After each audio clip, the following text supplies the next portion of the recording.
Good to have you with us. Let's bring in our Good Friday panel, which doesn't necessarily mean they'll behave, but we'll see how they shape up. Former Queensland Premier Campbell Newman is joined by the Principal at PR Council, Christy McSweeney. Campbell, Christy, welcome.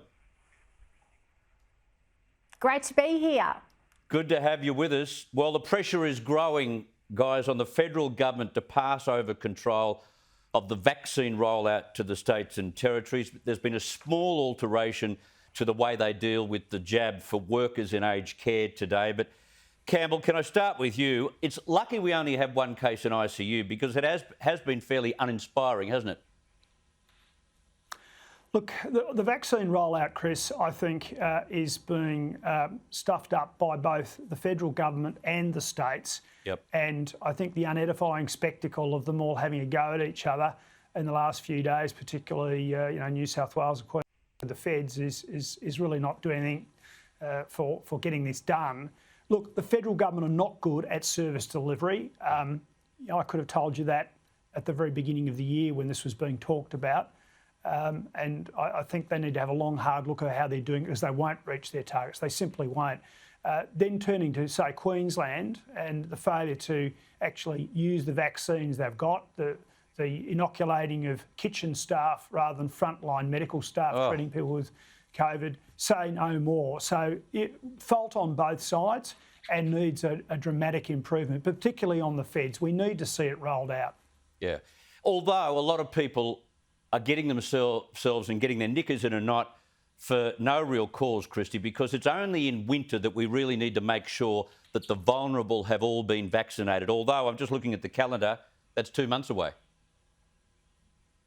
Well, it is 2 months away, and certainly in Melbourne we have a very harsh winter, Chris, and some of the other states that have better climates might not be less concerned. But people are very, very concerned because they are trying to do the best by their elderly relatives who are getting calls from GPs and then getting secondary calls from GPs saying, sorry, it hasn't arrived, we can't do your vaccination. Yep. People are worried about the impact to their business. If they can't get a vaccination, they won't be able to travel. We're yet to see the impact at an international level of what countries are going to do in terms of travel blocks and travel bubbles. So people are worried from an economic level as well. But also people do really have had it up to here, I think, with the state governments and the federal governments using this issue as a wedge against each other.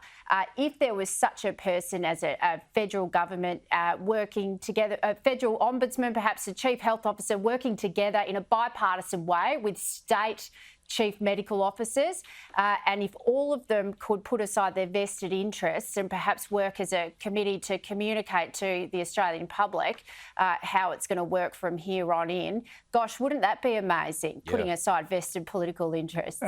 Yeah. Hand it over to the Chris, states, I think. They've really only got 2 months to get this right, to get the vulnerable... Sorry, Campbell? Yeah.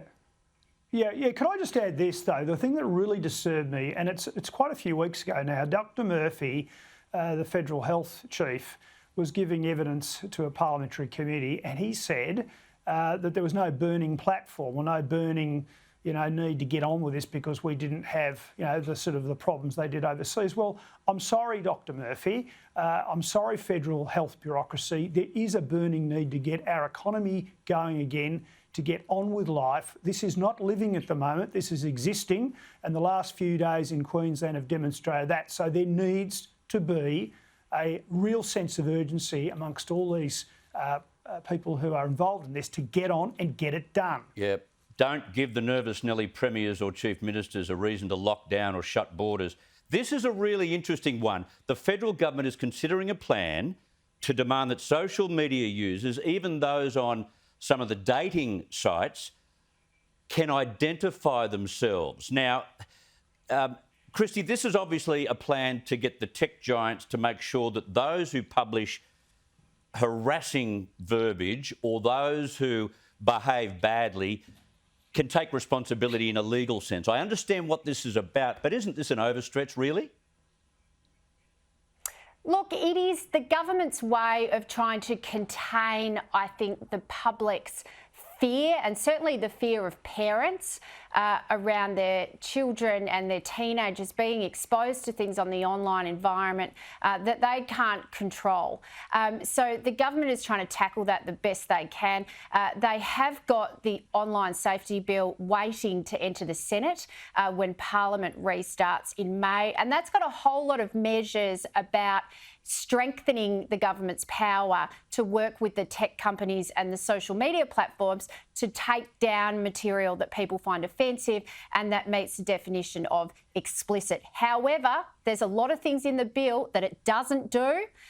It doesn't set standards for the social media companies or the technology companies as a whole to deal with a number of things. So the government is trying to contain it as best as they can.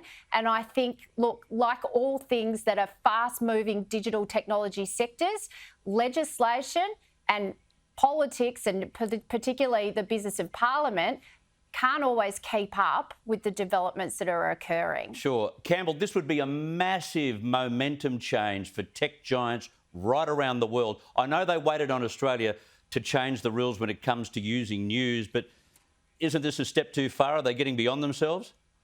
Oh, well, look, I think this is real overreach. I mean, it's like saying, and the analogy isn't quite the same, it doesn't quite work, but it's like saying, you know, that we do all need to have a national ID, carry a card with us at all times. Yeah. You know, it's about saying everybody's got to go through a whole lot of hoops to actually do what is, frankly, you know, something we'd all expect is just a normal part of life these days, and communicating with friends and loved ones to actually have a social media account. So it's overreach to put that forward. I mean, there's certainly a problem that needs to be sorted out.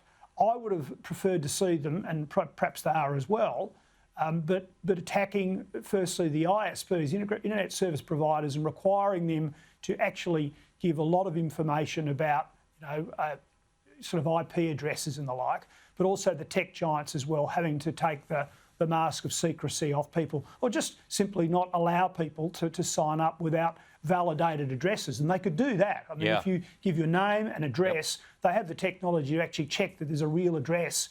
And there's some things they could do in the background, I think. It would be better. Would be better, absolutely better. I've run out of time. Both of you enjoy Easter. Thank you very much, Christy, Campbell. All the best.